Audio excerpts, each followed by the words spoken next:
Over the last 9 years, me and my team have worked with thousands of business owners, helping them scale their businesses.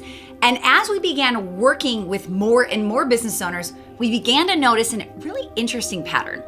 Almost every business, no matter who is running it, gets stuck around this $1 to $3 million mark.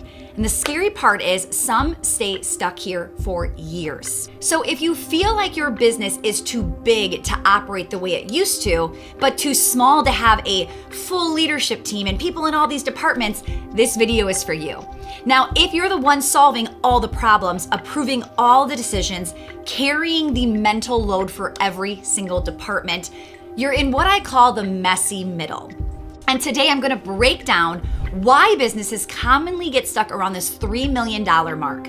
We're going to talk about the 3 silent killers at this stage and the shifts you must make to scale past or through it without sacrificing your sanity. By the way, if you don't know who I am, my name is Stacy Tushel, and I've been a business owner now for over 22 years, and my businesses generate over $10 million in annual revenue. Part 1. Why is $3 million the most common stuck point? Let's start here. Why is this number a trouble spot? Reason number 1 is that revenue outpaces infrastructure. At $1 million, you're lean, you're scrappy, you're agile. You make decisions quickly. You're used to doing a lot by yourself or having just a handful of helpers. But at $3 million plus, that same do-it-all mindset is your worst enemy. Marketing might be finally converting, sales might be humming along, but the back end might be, or probably is, chaotic. Your systems are weak or non-existent, and accountability is inconsistent. Your team members are confused about who owns what. You grew the front end of the business, but you never reinforced the foundation to hold it all together. This is where I see people start to overhire as kind of a band-aid, and you throw people at problems instead of building processes, and that leads to really high payroll with less efficiency. A second reason is you're leading every department. You're the CEO, the CMO, the COO, the CFO, the therapist, the firefighter, the problem solver, right? Now, if you're leading every meeting, approving every email, maybe even still running payroll, please don't be running payroll. Just an FYI, I got rid of payroll before we hit $1 million in annual revenue, so please, you don't need to be doing things like that.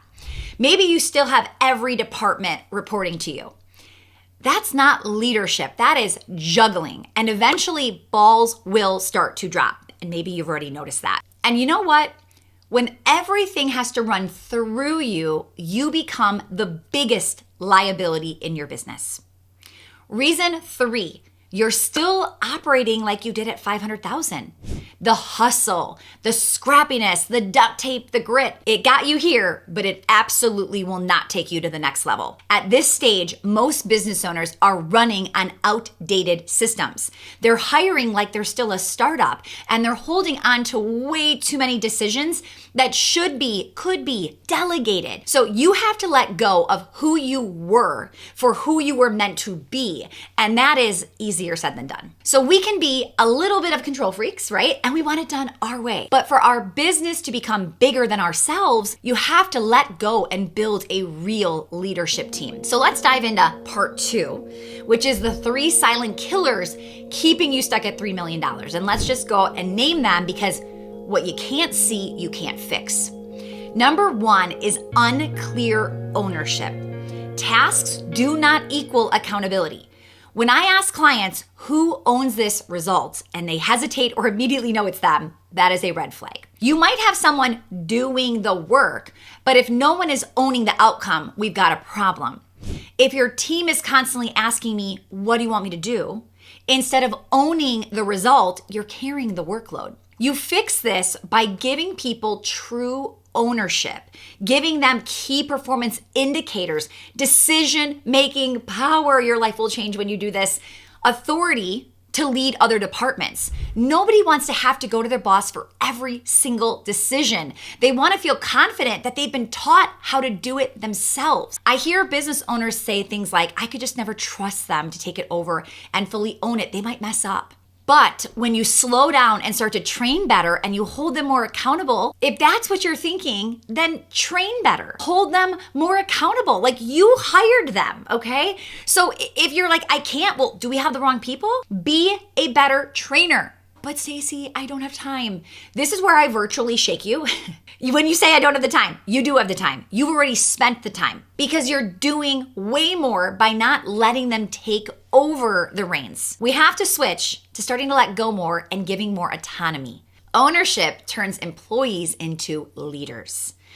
Lack of it turns CEOs into micromanagers, and that might be what your day-to-day looks like. Number 2 is missing middle management. And this one hurts, but man, this is a game changer. Most of you don't have mid-level leaders. You have task doers, which means you're managing too many people directly. You cannot be the manager of 10 people and also the innovator of the entire company. In this phase, we need org charts. We need promotion paths. We need layers of leadership. You should be coaching your managers, not managing your team. If you're still doing both, you are stuck in $1 million mindset. Number 3, inconsistent or incomplete systems. And this is where I see the most pain. You have a way things get done, but it lives in your head or somebody else's head, or it changes depending on who's doing it or what kind of mood you're in that day. We call this preference, not process. If someone says, well, I do it like this, that is not a system. That is chaos in disguise. Systems should be documented. They should be trainable, they should be repeatable, and most importantly, they should be measurable. Without systems, you build a business that depends on personalities instead of processes. Part 3, let's talk about how to break through the $3 million ceiling. You are not far off, I promise you. If you can surpass $1 million, you are closer than you think to surpassing $3 million. You're just a few key shifts away, and here they are. Number 1, build a scalable org chart. Start with your 3-year vision. Not where you are, but where are you going? Reverse engineer your structure. Ask yourself, who owns sales? Who owns the marketing department? Who owns customer success? Or maybe you call it fulfillment or product mastery.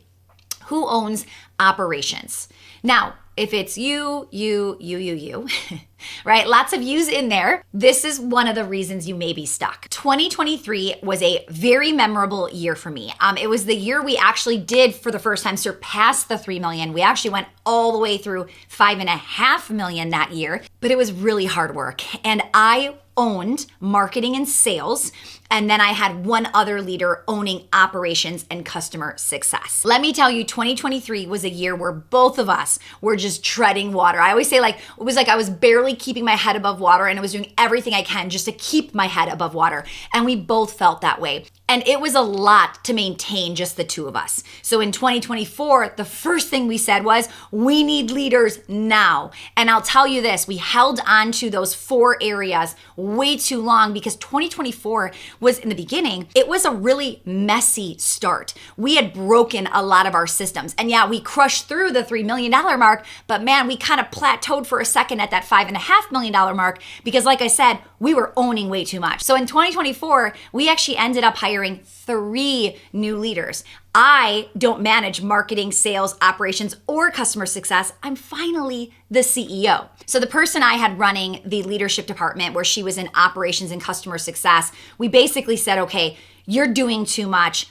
Which one do you like better? She was good at both. And she said, I want ops. I said, okay, let's hire a director of customer success. So we split her into 2. I was running marketing and sales. I knew immediately sales was the one I wanted off my plate, so I brought on a director of sales. I still owned marketing. Then at some point when I felt like the salesperson was generating enough revenue to warrant the next person, I then delegated marketing. So from end of 2023, it was me and one other person running our leadership team. End of 2024, we had 4 full-time leaders and myself as CEO. That was in 1 year. Now, we also jumped from 5.5 million to almost 8 million the next year. Why do I think that is? Because we had the manpower, we had a leadership team, we had people focused on every single department. And let me tell you, 2024 is like the year we clean things up. And 2025 has been a rocket ship, but actually the least stressful because we have the people, we have the processes, and it's working out really well. And I think the moral of that story is stop hiring to ease your pain and start hiring to build structure. Think about your org chart first, your job posting second. Number 2, shift from employee to leader development. You don't need more people. You need the right people stepping in to that next level. So start training now. Weekly leadership calls, KPIs and scorecards, quarterly reviews, and most importantly, coach your people like you coach your clients. Show them what excellence looks like. Now remember, you're not the team. You're building the team that builds the business. 3, systematize everything. If you do it more than once, it needs a system. Standard operating procedures for things like onboarding, offboarding, lead follow-up, weekly meetings, client delivery, and so much more. And these SOPs, they don't live in your head. They live in your Google Drive or your project management tool or a training portal. Doesn't matter. We want consistency, not, well, remember how the boss likes it? Number 4, step fully into the CEO role. This is the hardest part, but it is the only way. You have to say no to being the technician. You need to delegate 95% of your decisions. Start bringing on decision makers. Focus your time on team, vision, and profit, and start stepping into the innovator mindset. This means letting go of your ego, your perfection, and your nobody can do it like me mentality. That is keeping you stuck. The business can't rely on your hustle anymore. It has to run because of the machine you have built. If you're ready to implement the structure, the systems, the leadership development that finally takes you from stuck to scalable, join us inside of Well-Oiled Operations. We help business owners like you build a business that doesn't rely on them. So you can either click the link below to watch our free training, Protect Your Profit, or book a consultation with our team. You can go to welloiledoperations.com/class to get registered for free today. Now, I promise you, you are not far off. You are just one good system away. So let's get you unstuck.